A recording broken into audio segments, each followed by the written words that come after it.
Tonight, for a change, we're going to do telly like everybody else. You sit at home and watch it drinking cocoa, while we lie on beaches drinking pints of pina colada.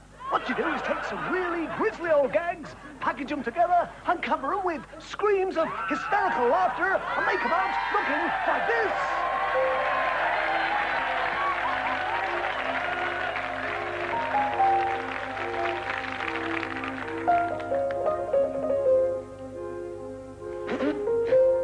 What's that? Just an aspirin, darling. But I haven't got a headache. What's a bloody change? Darling, yoo-hoo. Yeah? Are you awake? I am now. How about popping over here to see me? No. It's 2:30 in the morning. I know. Who cares? Oh, all right then. If you insist. Ow! Oh, darling. Oh, did you stub your toe? Oh, you poor thing. Oh, let me rub it. I'll kiss it better. I'll kiss you all better. Oh.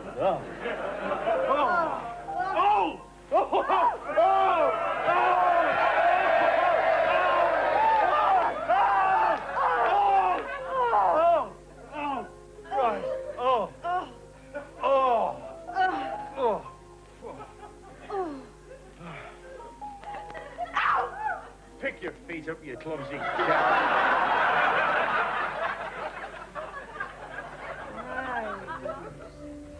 You're a man and a half. That was wonderful. Still, I suppose all the girls tell you that. Well... 11 times in one...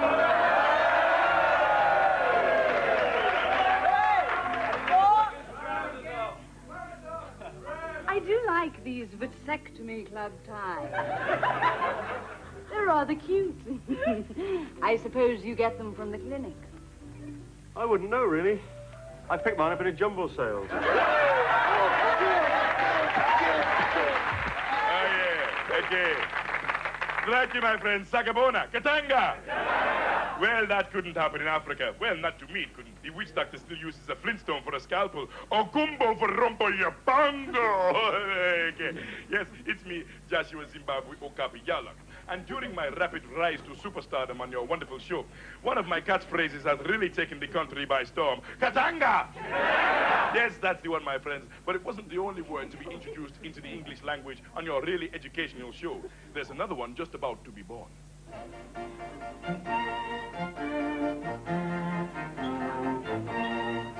Good evening and welcome to A Look at Literature, the program in which each week we feature extracts from the classics chosen by my guests.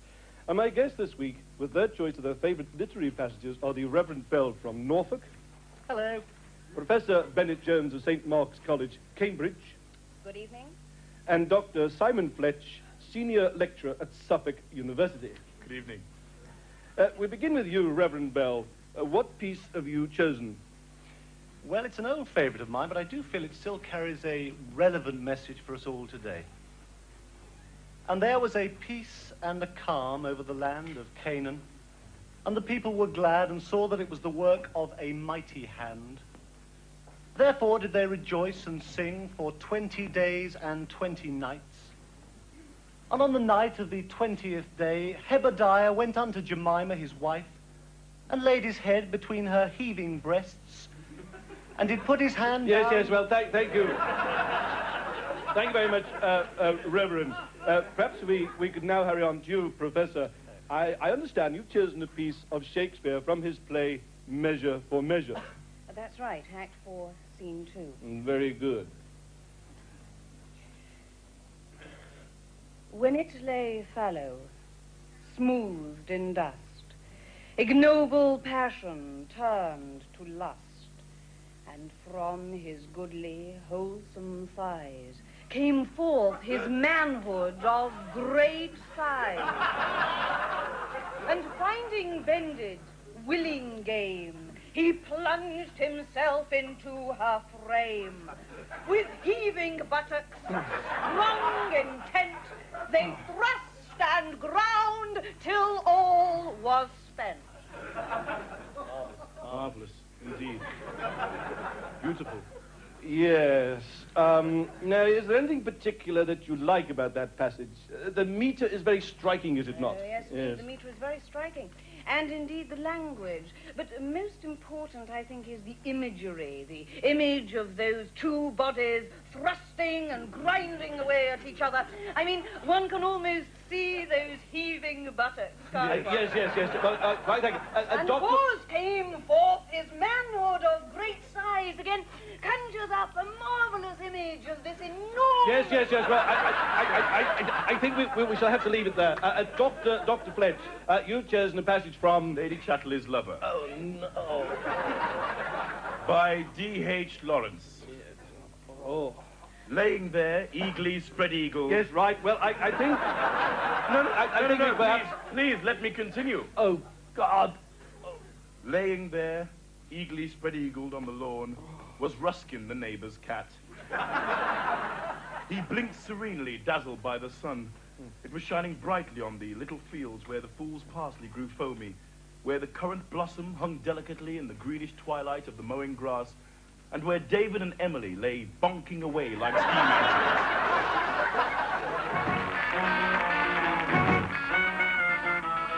Find yourself another fool. Ain't gonna be round to be treated cruel. Here's what you got to understand. I'm following up your master plan. Find yourself another fool. Find yourself another clown. Ain't gonna be here to be pushed around. Search this land from east to west. You had the best, not trying to rest. Find yourself another clown. I used to smile all the while, till I met you. Now I'm crying all the time, I better forget you. You're messing up my mind and you're wasting precious time. Have I got news for you? Our love affair is through. Find yourself another fool. Ain't gonna be round to be treated cruel. Now I can hear you when you call. My bag is practice in the hall. Find yourself another fool.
Darling?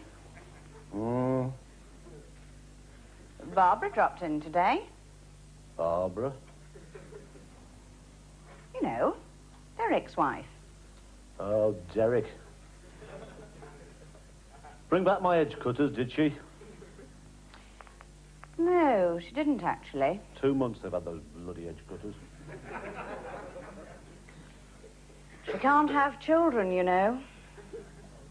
Shame that. Be nobody to leave my edge cutters to. Don't you think it would be nice if they could have a child, darling? Suppose it would, really. They could send him round with me edge cutters. I'd really like to help them, you know, darling. Help them, they ought to help us. That bloody shrubbery's like a bloody jungle.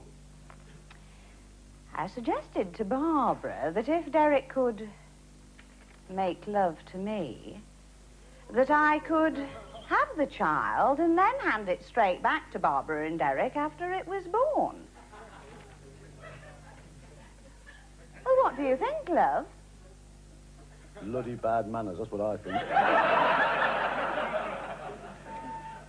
So it's all right if I have Derek's baby, is it then, darling? I don't mind you having it, but we're not handing it over till they brought those bloody edge cutters back.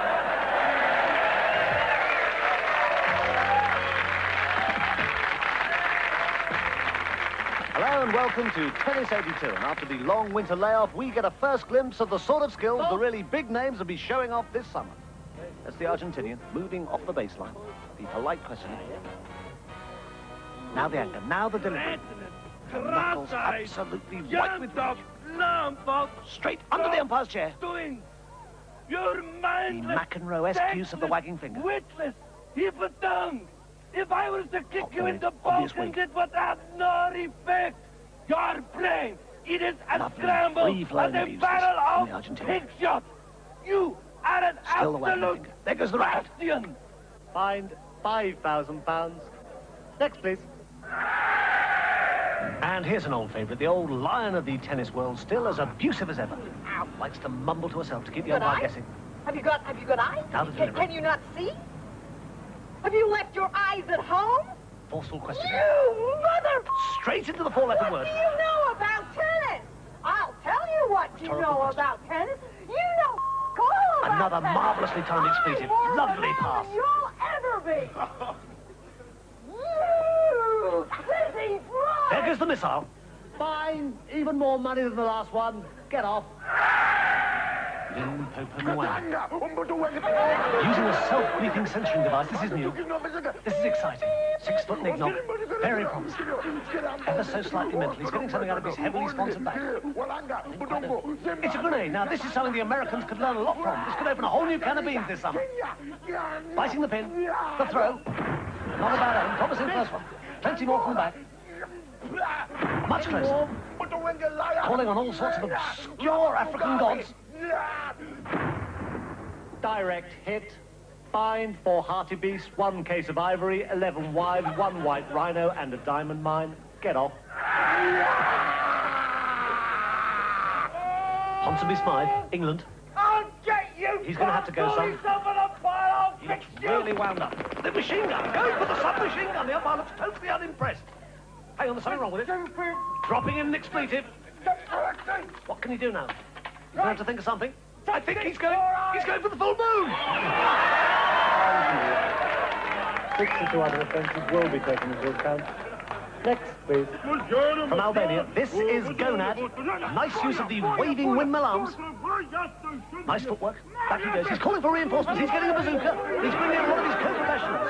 It's going to be like World War III out there. This is a marvellous example of unity. Everybody joining in against the common cause.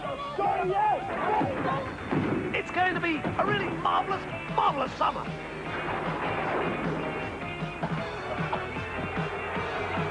New balls, please.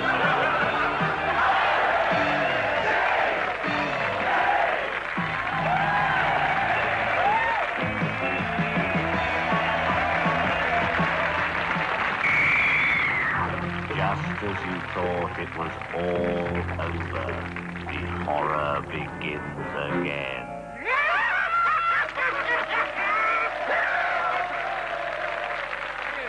Thank you very much. As you probably know, I'm a Marxist-Leninist comedian, and the reason I am like this is because both my parents are actually in the Communist Party.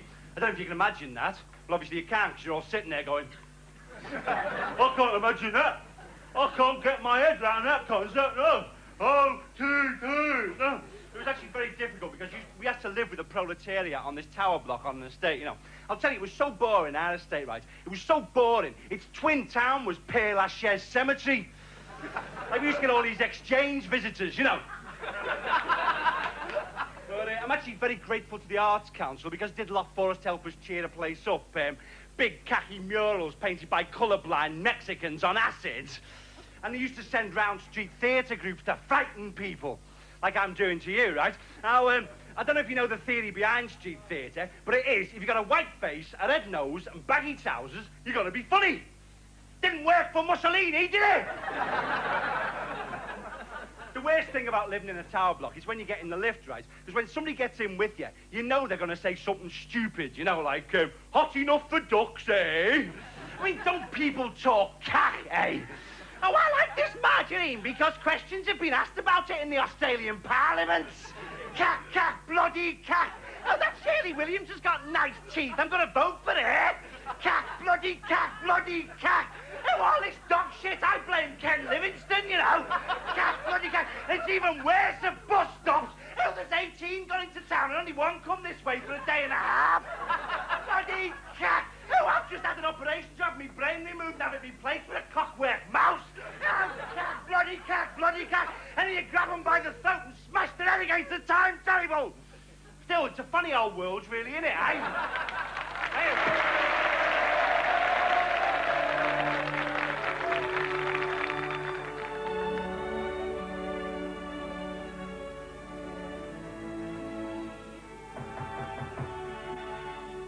Oh, who can that be? Who's there? Yuan Evans. Oh, indeed, Ewan. After all this tripe. How blows it, Gwyneth? Long time no tree, isn't it? Oh, yes, it is indeed a good year. Welcome in Sydney. Oh, planks, Gwyneth. Bosh, it's bold enough out there to wheeze the smalls of a glass donkey. Well, you slip down by the ferret, and I'll pour you a nice hot couple of tea. Oh, planks, Gwyneth. That'll warm the cockroaches of my heart. 2 shudders, isn't it? No, thanks. I'm on a riot. Ooh, you started women. Well, how have you been creeping then, Ewan? Oh, mustn't mumble. Still, I'm glad to be black. 5 beers since you left the ballet, isn't it? Oh, near a Dick's. And now, Gwyneth, I'm Ridge. Ridge enough to ask you to be my whoop. Me, Ewan? You want me to be your loving spout? Spout, woof, crawl it what you break. I still shud you, Gwyneth. I shud you and I needle you. I needle a rumman like you. But I can't, Ewan. You can't? No, I'm engraved. Engraved? Engraved? Who chew? Thomas Owen. Thomas Owen, that little bad start. What do you want to larry him 5? I don't want to, Ewan. You mean you're stagnant?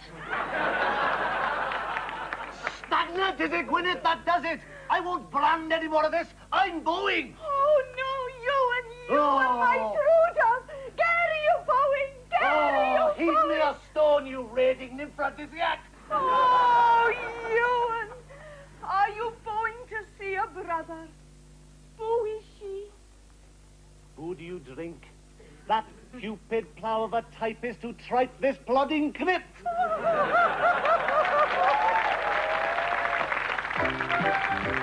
Cookery, art, politics, sex, sex, sex, sex, sex. It's all in Arthur Spendlove's Cookery and Gossip Corner.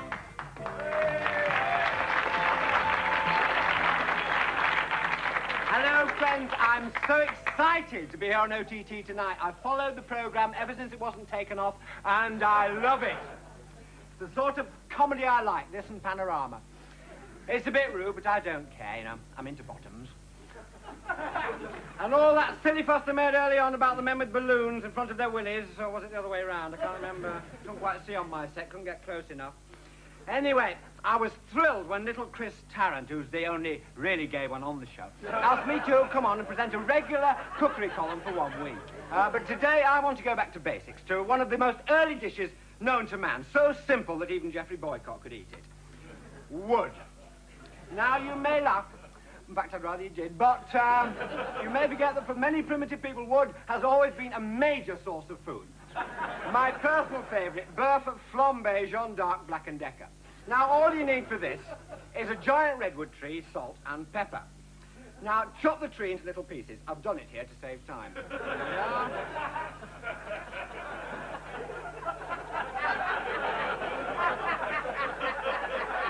Season well and pop it in the oven.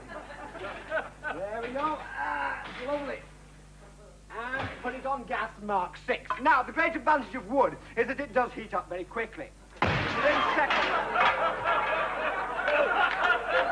Within seconds, it's ready for your wife to serve it up to the guests. Hello, darling. That's right. That's it. 20 lots of hollandaise sauce. Whoopsie daisy. Well, there we are. Just a few of the delights in store for you. Oh, so much squirter. I'll be back in 3 years' time to talk to you about cooking. Shut up! I'll be back in 3 years' time to talk to you about cooking in prison. Bye-bye.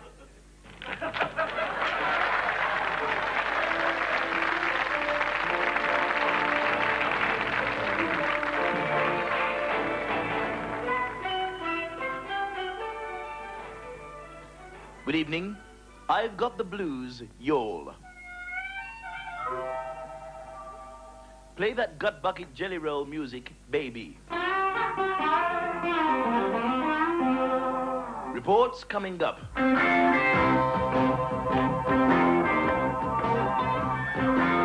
My name is McDonut, and I read the news. But I'd really much rather be singing the blues. It's this stiff upper lip that makes me talk posh. The secret's hair lacquer on my mustache. Boogie!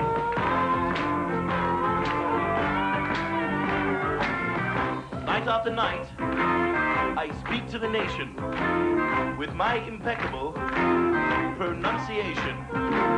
I bring you the news of government cuts and the latest reports on Jeff Boycott's guts. Reports coming up. Calm down.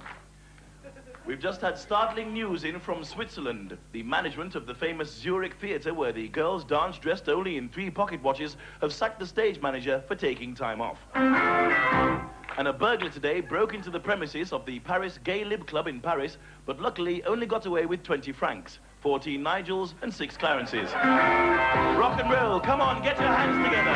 I want to hear you. Let's hear you boogieing. Let's get down. I want to hear you. Come on. The ITN blackout was a catastrophe. All my colleagues kept bumping into me.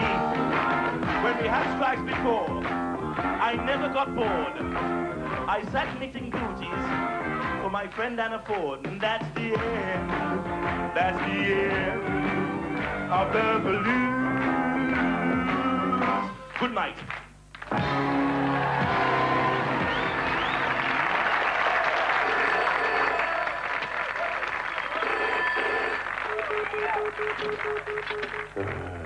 Hello?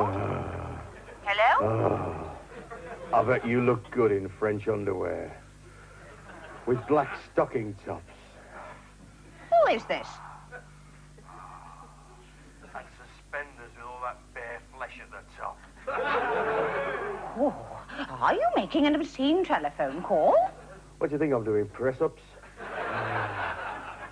I could picture you now standing there with your raven black hair cascading all over your barely covered, ripe young heaving breasts. Now, listen here, young man. No, listen to me. I'd like to rub Bullet Sago up the back of your legs. And into my bottomless belly button. Yes. Oh. Yes, and all over you. What? Yes, and then ramming all brand down my corset. What? Yes, you sound just like my kind of man. Where have you been all my life? With your hot, Sweating, heaving body, your sensuous rough hands tearing at my flimsy clothing. Oh, yes.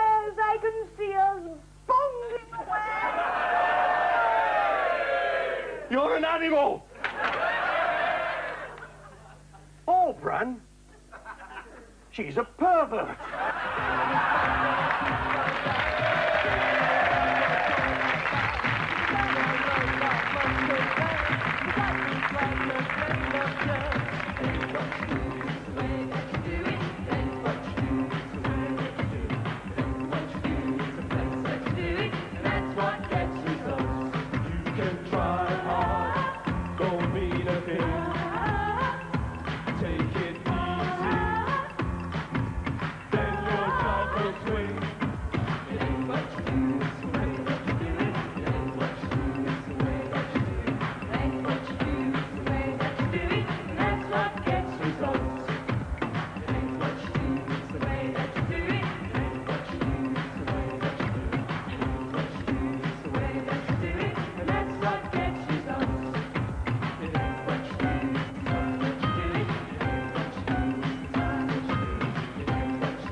Fantastic fun by tree and Bananarama with It Ain't What You Do, It's the Way That...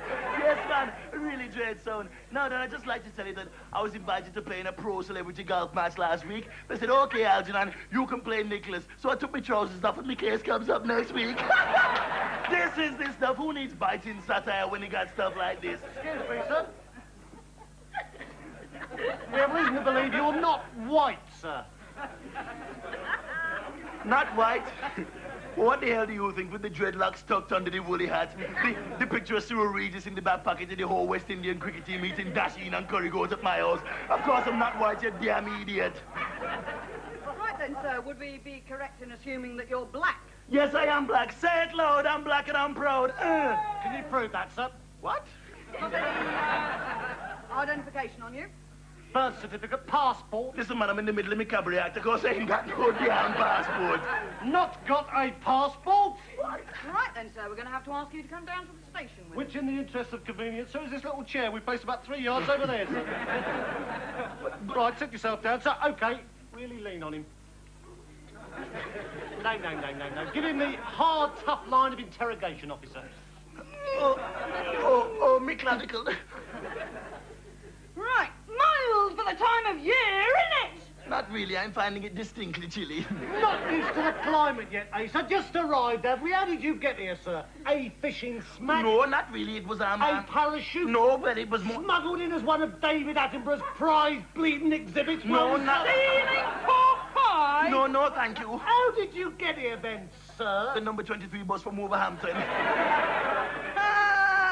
Proper little comic, aren't you? Seen this before, have you? No. Are you... Look at me, sir, when I'm interrogating you. I'm sorry. Are you sure, sir? Man, I've never seen this axe before in my whole life. So you know it's an axe, then? Of course I know it's an axe. Of course I know it's an axe. My dad uses one. It's hereditary. I told you if I had my way, I'd cut off all their little black... All right, officer. Now, where do you live? Dudley. Yes? What? You said Dudley? Yes. And I looked up and said... What? How do you know his name's Dudley? Been through my pockets, have you? No. My police pass? No, I never thought... Listen, man, you asked me where I live and I said Dudley. Yes. What?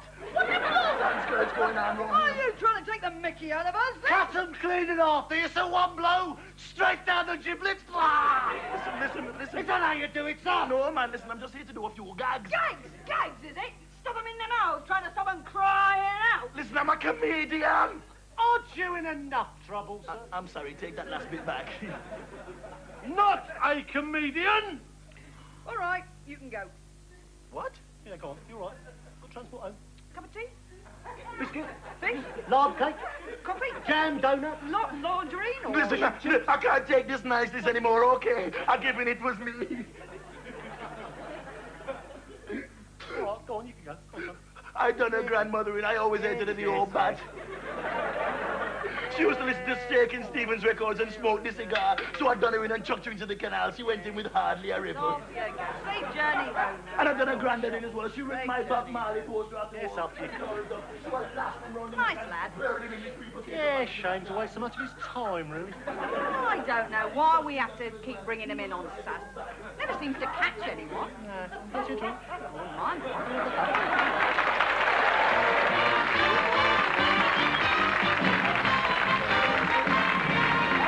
Okay, that's right. Hi! Woo!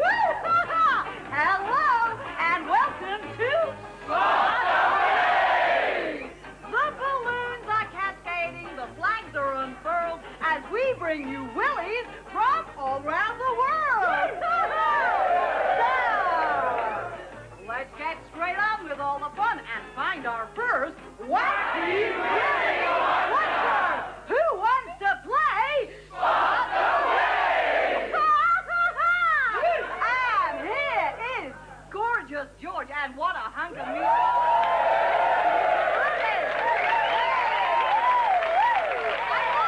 I really love it to that. Okay, so give us a twirl, George. And who have you found from the girls in the audience who want to go for the big prize?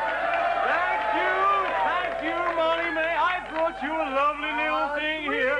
Oh, isn't she lovely? Her name is Lynn Trinder, and she's a civil servant from RAF Rise North.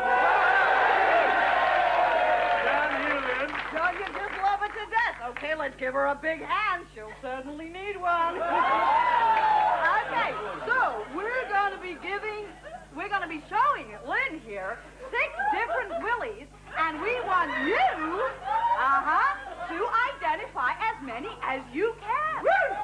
Some are familiar, some maybe not, but there are prizes galore for each willie you spot.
Come from economy, Trevor McDonagh will be humming the signature tune himself.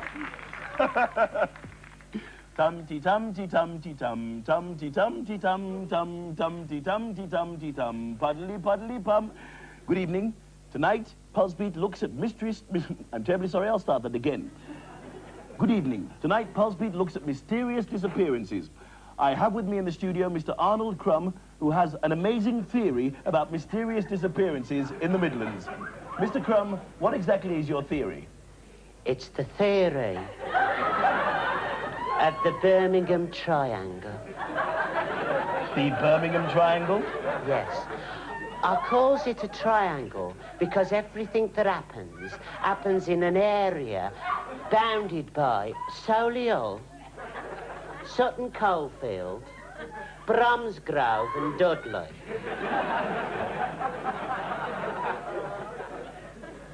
I first noticed something peculiar a few months ago. Hmm? What it was, I parked my car behind the Answorth Bingo Hall. Yes. And when I came back, all 4 wheels had disappeared. Have you any idea who took them? Oh. It was the Martians. I expect they had landed and taken off in some extraterrestrial craft. Of course, they hadn't actually stolen me wheels. They'd merely exchanged them for some alien form of locomotion, which, to the non-knowing eyes, resembled 4 piles of bricks. I got in the car. I turned on the engine. I didn't know what to expect. I can imagine. Supersonic speeds, time travel, even space travel. What exactly did happen? It fell off the bricks and broke me back axle. But, Mr. Crumb, has this phenomenon been confined to inanimate objects? Oh, no. No. People went as well. There was this lady that I met at Grabber Granny. It's not funny, Mr. Donut. I was so upset. She only stayed 2 days, and then she suddenly disappeared. Another thing started happening. I'd walk into a pub for me half a shandy, because that's all I drink because of me piles. And I walked in, and I had me half a shandy. And I'd talk to people, you know, like I'm talking to you, Mr. Donut, and they'd say, I'm going to the toilet, and they never came back. They just disappeared. I was just talking to myself, like, you know, like. Now he's gone. It's the Martians. Dumpty, dumpty, dumpty, dump, dumpty, dumpty, dump.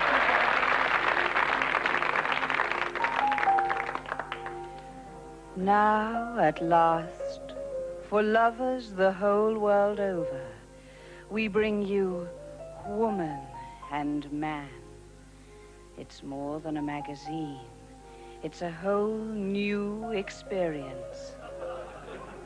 Words and pictures, as simple and yet as moving as love itself. The tenderness that only true lovers can show for each other. The newly discovered delights that can change your very life. Exploring the unknown together, but learning, and from a newfound knowledge there comes boldness and desire, which in its turn finds expression in a whole new world where there is everlasting lusting and coupling and unashamed bonking, opening up great yawning chasms of desire.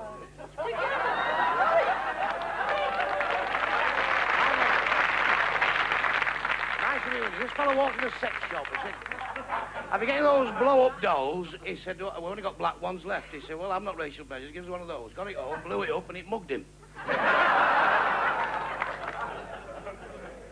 Irish Working Men's Club went on a mystery tour, and they had a sweep to guess where they was going, and the driver won 53 quid.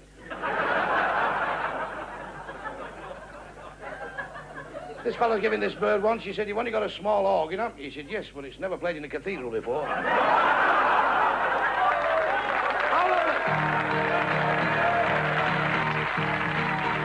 I'd like to see the coyote, the road runner, and I'd like to see Candido blown to bits.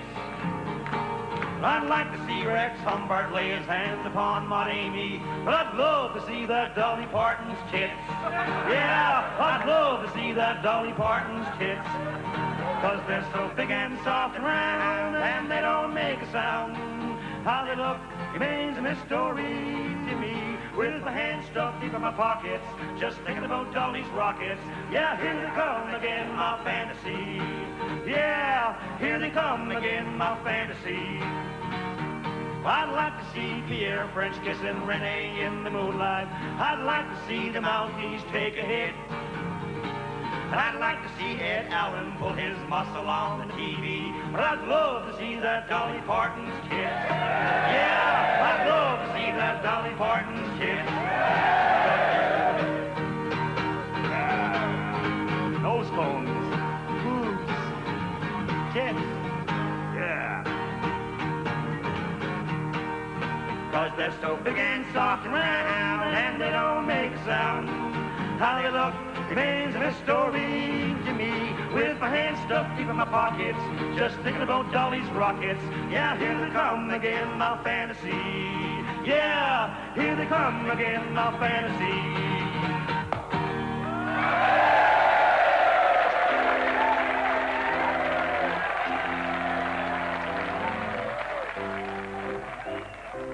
It's always the same three faces, isn't it? Montmorency, Grime, Mwanga. It is a privilege in this school, is it not, Montmorency? The boarders are allowed out of school grounds on a Saturday evening. Yes, sir. And it's not a right, is it, Montmorency? It's a privilege. Yes, sir. And privileges shouldn't be abused, should they? Mwanga! No, sir. What time does this privilege normally cease, Mwanga? 10 o'clock, sir. 10 o'clock, sir. And are there any areas of the town that are out of bounds during this period of privilege? You!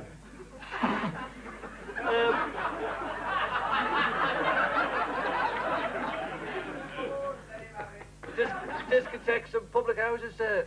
Discotheques and public houses, sir, as you so quite rightly say. Well, then, can you tell me, Mwanga... Take that silly grin off your face, boy! Can you tell me, Mwanga, where was it that Mr. Jarvis, the history master, saw you at 10:28 this evening? Public house. I don't think I caught that, Mwanga! Public house, sir! A public house, sir. In fact, a very public house, sir, full of members of the general public who do not particularly want to see boys from this very expensive school hanging around the public bar drinking 3 large gin and tonics, do they? No, sir. No, sir. Of course, it's not against the law of the land for boys of 18, and in your case, Grime 26, to go into public houses. And of course, I can appreciate any boy wanting a pint of bitter after a hard afternoon's rugger. But if I ever catch any boy from this school drinking gin and tonic, I'll crush the living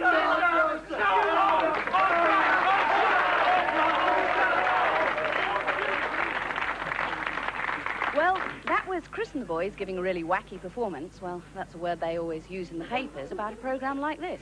Don't know what the hell it means. But it goes along with Zany and Madcap, and here's the Zany and Madcap Circus Lumiere.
Where's the new?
Ah, Mr. Lombard, how nice Never to see mind all that, you bloody old charlatan, you crook. I've never been so embarrassed in all my life, never.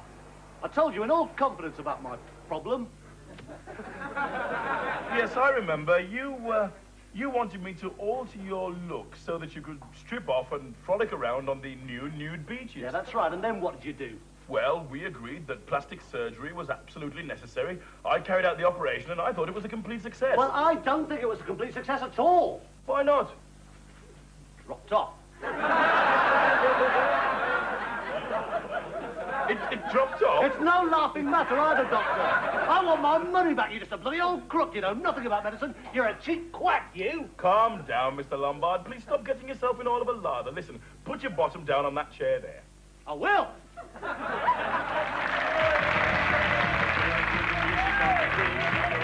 the crap that Powell plays.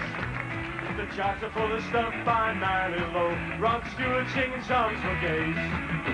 Stop your new romantics and your Euro song. Simpson and your Nazi dread. Give me loud guitars with the chords all wrong. 'Cause I just wanna bang me head. I wanna bang me head. To the sounds I like. Bang on the bed, bang in the bar, bang on the bike. Shake it round and round. Turn it on the ground. Well, that's about it, the end of the series. One, or in fact two, of the main talking points of this particular series have been the very, very striking features of lovely young Ellen here. A lot of people have written in saying, will she actually bear those magnificent features before the end of the series? I think, quite frankly, that would be unnecessary, it would be cheap, it would be unworthy. I don't see, really, there's the slightest point us trying to sink to that sort of level for cheap comic effect. I don't think, in the end, really and truly, the average family viewer really wants that sort of thing at this time of night.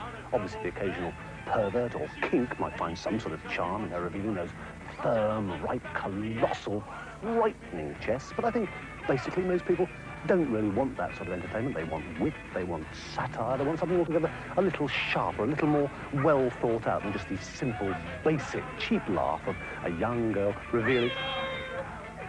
Bloody hell!